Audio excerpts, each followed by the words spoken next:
இதை எண்ணி எண்ணி இயற்கையை வியக்கிறேன். எட்டாத உயரத்தில் நிலவை வைத்தவன் யாரு? பெண்ணே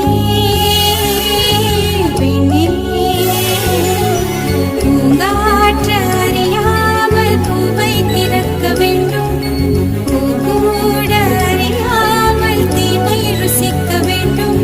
ஆனா உலகை ரசிக்க வேண்டும் நான் உன் போன்ற பெண்ணோடு.